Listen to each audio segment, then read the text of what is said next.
Stage पे India गठबंधन के वरिष्ठ नेता खारगे जी, सोनिया जी, शरद पवार जी, भगवंत मान जी, चंपा सोरेन जी, अखिलेश यादव जी, तेजस्वी यादव जी, सीताराम येचुरी जी, फारूक अब्दुल्ला जी, डी राजा जी, भट्टाचार्य जी, महबूबा मुफ्ती जी, डेरेक ओब्रायन जी, कल्पना सोरेन जी, त्रिची सिल्वा जी, सुनीता केजरीवाल जी, देवराजा जी, तिरुतोल जी, खुरुम अनिस उमर जी, और स्टेज से मैं केजरीवाल जी और सोरेन जी का भी नाम लेना चाहता हूं, क्योंकि वो आज यहां है नहीं, मगर दिल में हम सब एक साथ खड़े हैं। भाइयों और बहनों,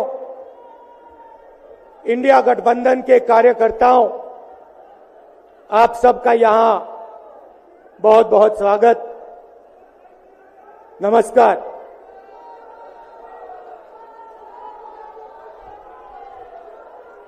आजकल आईपीएल के मैच चल रहे हैं, देखते हो आप लोग। मैच फिक्सिंग शब्द सुना है आपने? सुना है? जब बेईमानी से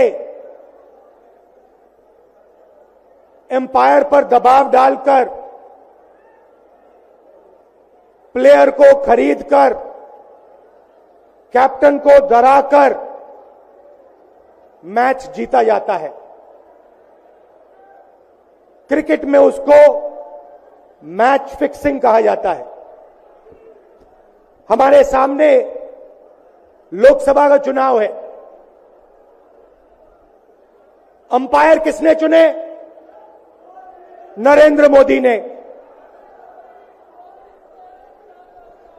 हमारी टीम में से मैच शुरू होने से पहले 2 खिलाड़ियों को अरेस्ट करके अंदर कर दिया। तो भाइयों और बहनों, ये जो चुनाव हो रहा है, नरेंद्र मोदी जी इस चुनाव में मैच फिक्सिंग करने की कोशिश कर रहे हैं। ये जो उनका 400 सीट का नारा है,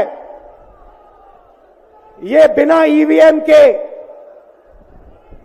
बिना मैच फिक्सिंग के, बिना सोशल मीडिया और प्रेस पर दबाव डालकर खरीदकर, ये 180 पार नहीं होने जा रहा है। सब मिलाकर आप देखिए, कांग्रेस पार्टी विपक्ष की सबसे बड़ी पार्टी है। हमारे सारे के सारे बैंक अकाउंट बंद कर दिए गए हैं। चुनाव के बीच में देश की सबसे बड़ी ऑपोजिशन की पार्टी के सारे अकाउंट बंद कर दिए। हमें कैंपेन चलाना है, हमें लोगों को प्रदेशों में भेजना है, पोस्टर लगवाने हैं, सारा का सारा जो हमारे रिसोर्सेज हैं, बैंक अकाउंट बंद कर दिए गए हैं। तो ये कैसा चुनाव हो रहा है? नेताओं को धमकाया जाता है, पैसे देकर सरकारों को गिराया जाता है, नेताओं को जेल में डाला जाता है। केजरीवाल जी को, सोरेन जी को ये पूरी की पूरी मैच फिक्सिंग करने की कोशिश की जा रही है। और ये मैच फिक्सिंग सिर्फ नरेंद्र मोदी नहीं कर रहे हैं। ये मैच फिक्सिंग नरेंद्र मोदी और हिंदुस्तान के 3-4 सबसे बड़े अरबपति मिलकर कर रहे हैं। यह सच्चाई है। और यह मैच फिक्सिंग क्यों हो रही है? भाइयों और बहनों, इसका सिर्फ एक लक्ष्य है कि हिंदुस्तान का संविधान, जिसने इस देश के गरीब लोगों को भविष्य दिया, सपने देखने का हक दिया, उस संविधान को हिंदुस्तान के गरीब जनता से के हाथ से छीनने के लिए यह मैच फिक्सिंग की जा रही है। और मैं आपको बताना चाहता हूं कि जिस दिन यह संविधान खत्म हो गया, उस दिन यह हिंदुस्तान नहीं बचेगा। इसको पुलिस से, धमकी से नहीं चलाया जा सकता है। यह जो संविधान है, हिंदुस्तान की जनता की आवाज है, हिंदुस्तान के दिल की धड़कन है। इसको जिस दिन खत्म कर दिया गया, उस दिन यहां पे हिंदुस्तान नहीं बचेगा। अलग अलग स्टेट हो जाएंगे, हिंदुस्तान नहीं बचेगा। यही इनका लक्ष्य है। ये सोचते हैं कि संविधान के बिना धमकाकर, डराकर police, CBI, ED, income tax department के साथ देश चलाया जा सकता है। ये सोचते हैं मीडिया के बिना देश चलाया जा सकता है। आप मीडिया को खरीद सकते हो, आप मीडिया को दबा सकते हो, आप मीडिया के रिपोर्टर्स का मुंह बंद कर सकते हो, मगर आप हिंदुस्तान की आवाज को नहीं दबा सकते हो। इस आवाज को कोई नहीं दबा सकता। दुनिया में कोई ताकत नहीं है जो इस आवाज को दबा सकती है। भाइयों और बहनों, बीजेपी के एमपी ने कहा कि जैसे ही हम चुनाव जीतेंगे,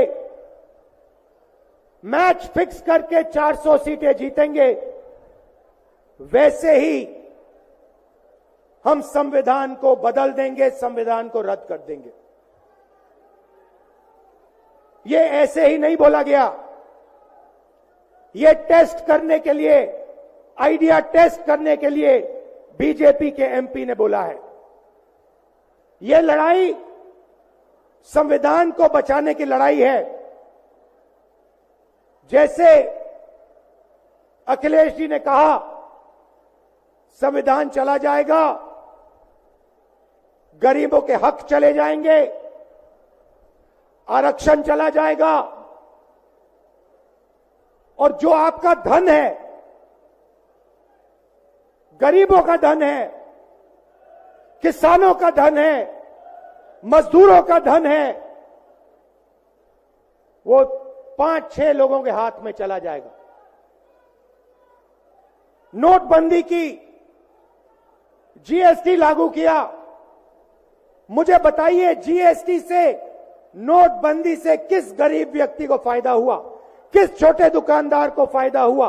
किस किसान को फायदा हुआ? किस बेरोजगार युवा को फायदा हुआ? किसी को नहीं। 40 साल से सबसे ज्यादा बेरोजगारी हिंदुस्तान में आज है। 1% लोगों के पास हिंदुस्तान का पूरा धन, 22 लोग हैं। जितना धन उतने उनके हाथ में है, उतना ही धन 70 करोड़ लोगों के हाथ में है।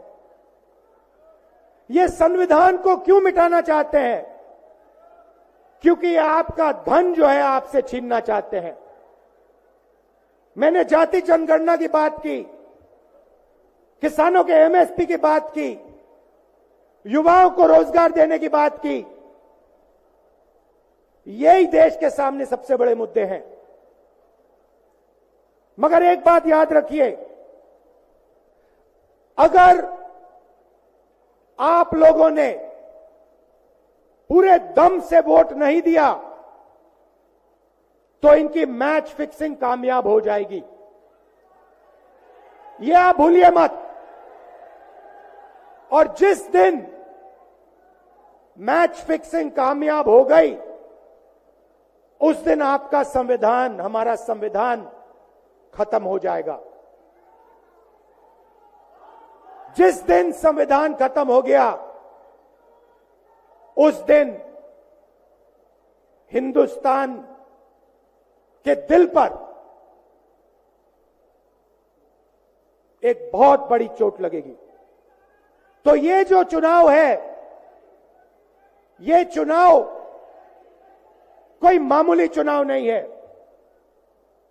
ये चुनाव हिंदुस्तान को बचाने का, संविधान को बचाने का, और जो गरीबों का हक है, किसानों का हक है, पिछड़े वर्गों का, दलितों का, आदिवासियों का, गरीब जनरल कास्ट के लोगों का हक है, उसको बचाने का हक है, उसको बचाने का चुनाव है। यह बात आप याद रखिए, क्योंकि अगर यह चुनाव जहां मैच फिक्सिंग की जा रही है, वो पूरे देश को दिख रहा है, बीजेपी के लोग कह रहे हैं। कल में से एक व्यक्ति मिलने आया, मुझे कहता है मैं ट्रेन से आया, मेरे साथ बीजेपी के कार्यकर्ता बैठे थे, उन्होंने कहा कि कुछ ना कुछ गड़बड़ है। यह सच्चाई है। इलेक्शन कमीशन के लोगों को नरेंद्र मोदी जी ने बैठाया, दो नेताओं को, दो चीफ मिनिस्टरों को जेल में डाला। चुनाव से कुछ ही महीने पहले अगर डालना था तो 6 महीने बाद डाल देते, 6 महीने पहले डाल देते। नहीं, चुनाव से 2-3 महीने पहले 2 चीफ मिनिस्टर को डालना था। आपने हमारे बैंक अकाउंट बंद किए। बैंक अकाउंट बंद करने थे, 6 महीने पहले करते, 1 साल पहले करते, 6 महीने बाद करते, कोई फर्क नहीं पड़ता। आप चाहते हो कि विपक्ष चुनाव ना लड़ पाए, और इसीलिए आपने कांग्रेस पार्टी के बैंक अकाउंट रद्द किए, आपने इलेक्शन कमीशन में अपने लोग बैठाए, आप जुडिशरी पे दबाव डाल रहे हो, क्योंकि आप चाहते हो कि मैच फिक्स हो, संविधान रद्द किया जाए और आप सत्ता में रहो। मगर भाई और बहनों, मैं सच बोलता हूं, और मेरी बात आप अच्छी तरह सुन लो। अगर हिंदुस्तान में मैच फिक्सिंग का चुनाव बीजेपी जीते और उसके बाद संविधान को उन्होंने बदला, तो इस पूरे देश में आग लगने जा रही है। जो मैंने कहा याद रखो, ये देश नहीं बचेगा। ये चुनाव